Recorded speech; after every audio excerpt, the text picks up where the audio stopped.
I've been thinking about something lately, and I genuinely want your thoughts on it. If I'm historically incorrect, missing some context, or if this argument doesn't make sense to you, tell me why. More importantly, tell me what you think the solution is. When I look at our spiritual history, it seems like there was a period when saint after saint emerged across Bharat and emphasized bhakti. This wasn't because bhakti was the only path.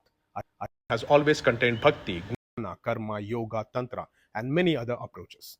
But great gurus understand that every age needs a language it can understand.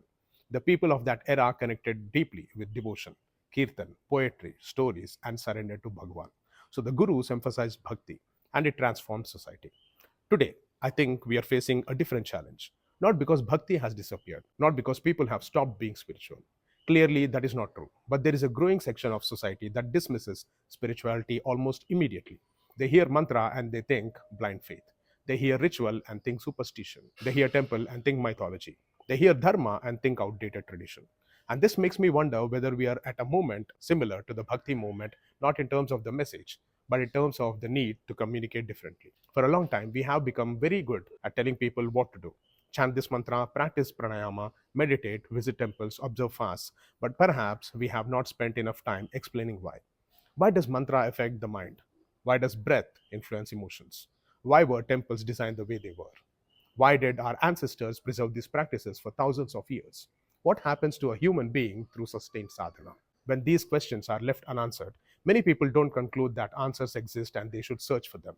They conclude that there are no answers. What is interesting is that questioning itself is not foreign to Sanatana Dharma. The Upanishads are questions. The Bhagavad Gita begins with questions. Our traditions are filled with inquiry, debate, reasoning, and direct experience.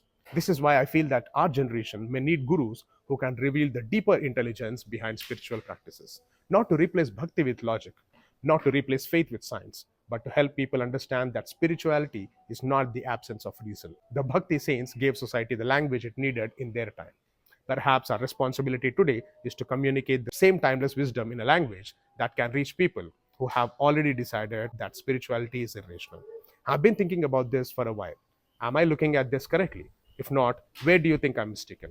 And if this is a real challenge, what do you think the solution is? Om Namah Shivaya.